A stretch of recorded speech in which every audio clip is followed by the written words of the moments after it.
مولانا سید محمد عرفان ندوی، برائے کرم چینل کو سبسکرائب کریں، لائک کریں، شیئر کریں اور کمنٹ کریں۔ شکریہ۔ الحمدللہ رب العالمین والصلاة والسلام علی اشرف الانبیاء والمرسلین وعلی آلہ واصحابہ وذریاتہ اجمعین، اما بعد۔ محترم حضرات،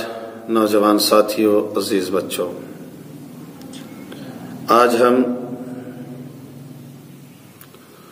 حضرت ابو بکر صدیق رضی اللہ تعالی عنہ کی بہادری کے بارے میں جانیں گے۔ جب اللہ کے رسول صلی اللہ علیہ وسلم 313 صحابہ کرام کو لے کر جنگ بدر کے لیے روانہ ہوئے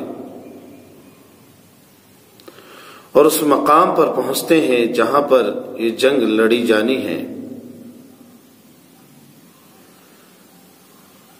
تو ایک ریش بنائی گئی، یعنی ایک چھپر ڈالا گیا اللہ کے رسول صلی اللہ علیہ وسلم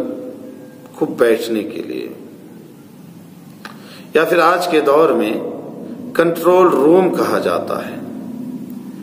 کہ جنگ ہوتی ہے کہیں پر اور اس کو کنٹرول کرنے والے کہیں اور بیٹھے رہتے ہیں۔ تو صحابہ کرام میں ہر کوئی کے دل کے اندر یہ خیال تھا کہ اللہ کے راستے میں شہید ہونا ہے، ہر کوئی اپنی جان کو وارنے کے لیے وہاں پہنچے تھے۔ لہذا ایک سوال یہ پیدا ہو گیا کہ حضور کریم صلی اللہ علیہ وسلم کی جان کی حفاظت یا پھر آپ جہاں پر ہیں اس جگہ کی حفاظت کیسے کی جائے اور کون کرے؟ حالانکہ تمام صحابہ کرام گئے تھے اپنے آپ کو شہید کرنے کے لیے،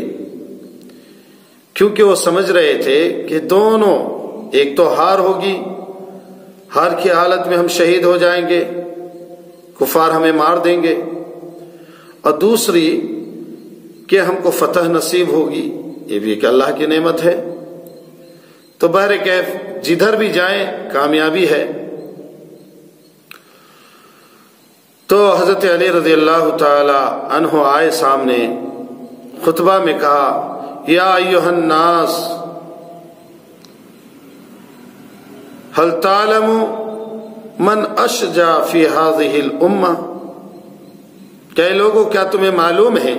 کیا تم جانتے ہو کہ اس امت کے اندر سب سے زیادہ بہادر انسان کون ہے؟ تو لوگوں نے کہا کہ حضرت علی رضی اللہ تعالیٰ عنہ آپ بہادر ہیں، آپ شیر خدا ہیں، اسد اللہ ہیں، آپ سے زیادہ بہادر کون ہو سکتا ہے؟ تو حضرت علی رضی اللہ تعالی عنہ نے کہا، نہیں، میں نہیں، حضرت ابو بکر صدیق رضی اللہ تعالی عنہ اس امت کے بہادر شخص ہیں۔ چنانچہ صحابہ کرام میں سے کوئی بھی آگے نہیں بڑھے کہ حضور کریم صلی اللہ علیہ وسلم کے پاس کوئی دشمن نہ پہنچ سکے، اس کی ڈیوٹی کرے۔ ہر کوئی کو یہ شک تھا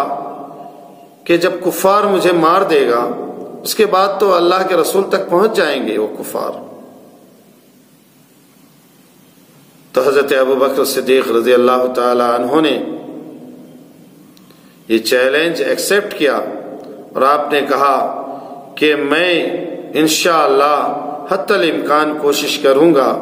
کہ اللہ کے رسول صلی اللہ علیہ وسلم تک کوئی غیر نہ پہنچ سکے۔ اس کے بعد حضور کریم صلی اللہ علیہ وسلم کے اوپر ایک کیفیت طاری ہوتی ہے اور آپ دعا میں بیٹھتے ہیں اور کہتے ہیں، اللہم ان تہلک ہذہ العصابہ لم تعبد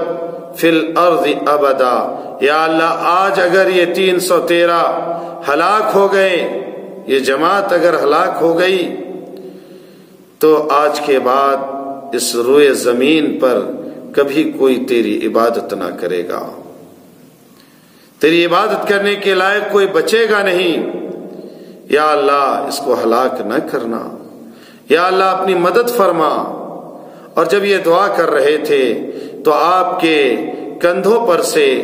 چادر جو بار بار نیچے کو آ رہی تھی، حضرت ابو بکر صدیق رضی اللہ تعالیٰ عنہ وہ چادر اٹھاتے اور بار بار کہتے حسبک یا رسول اللہ، اے اللہ کے رسول صلی اللہ علیہ وسلم کافی ہے اتنی دعا، آپ جو ہے بس کیجئے، آپ جو ہے آرام فرما لیجئے۔ حضور کریم صلی اللہ علیہ وسلم اس کے باوجود بھی یہ دعا کرتے رہے یہاں تک کہ حضور کریم صلی اللہ علیہ وسلم نے آواز دی، یا ابا بکر ابشر بالجمع، کہ اے ابو بکر جماعت کو جو ہے خوشخبری سنا دو کہ حضرت جبرائیل علیہ الصلاۃ والسلام اللہ کی مدد لے کر آ چکے ہیں۔ چنانچہ حضرت ابو بکر صدیق رضی اللہ تعالی عنہ ہمیشہ آپ کے ساتھ رہے۔ آپ ایک بہادر انسان تھے۔ بہادری جسم سے نہیں آتی ہے، بہادری عزم سے آتا ہے۔ لہذا امت کے نوجوانوں،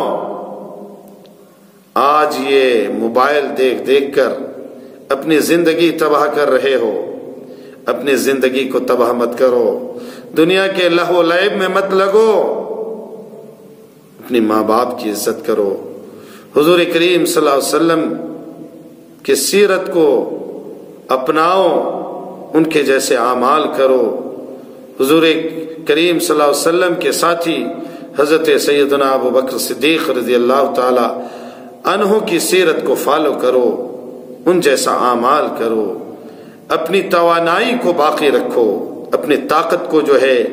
وقت پر استعمال کرو۔ لہذا ایک دن حضرت ابو بکر صدیق رضی اللہ تعالی عنہ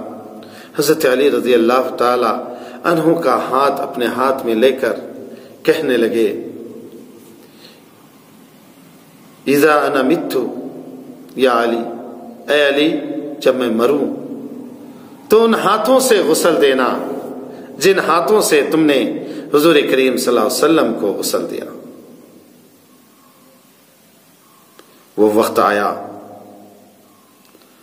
حضرت علی رضی اللہ تعالی عنہ کہیں اور گئے ہوئے تھے تو خبر ملی، فجاء علی مستضعا انا للہ و انا الیہ راجعون۔ حضرت علی رضی اللہ تعالی عنہ آئے، انا للہ پڑھا، آپ چت لیٹے ہوئے تھے، آپ کے چہرے مبارک سے پردہ ہٹایا اور کہا،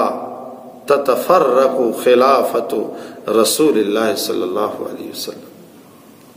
رسول اللہ صلی اللہ علیہ وسلم کی خلافت آج ہم سے رخصت ہو گئی۔ اور آپ نے ایک وصیت یہ بھی کی تھی کہ جب مجھے غسل دے دو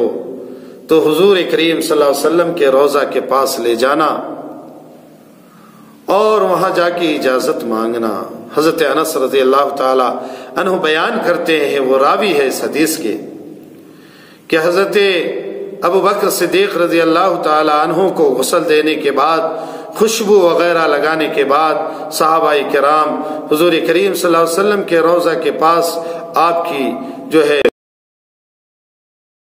تھے، وہاں جا کر صحابہ کرام نے سلام پڑھا، درود پڑھا، اور درود و سلام پڑھنے کے بعد کہا، یا رسول اللہ ھذا ابو بکر یستاذنک، اے اللہ کے رسول صلی اللہ علیہ وسلم یہ ابو بکر ہیں، یہاں تدفین ہونے کے لیے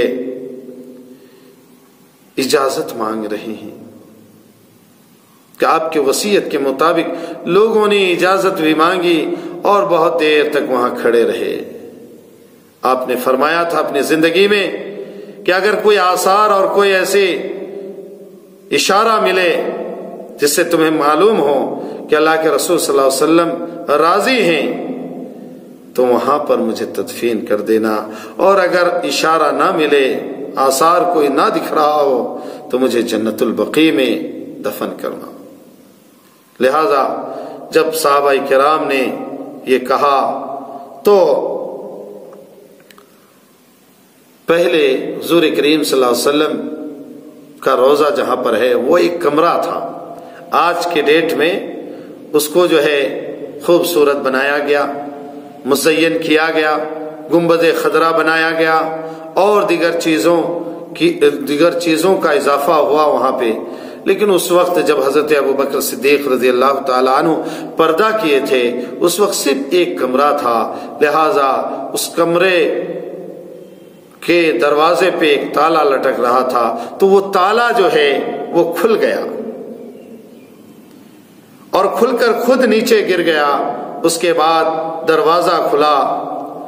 اور غیب سے آواز آئی، اوصل الحبیب الی حبیب مشتاق، لے آؤ میرے دوست کو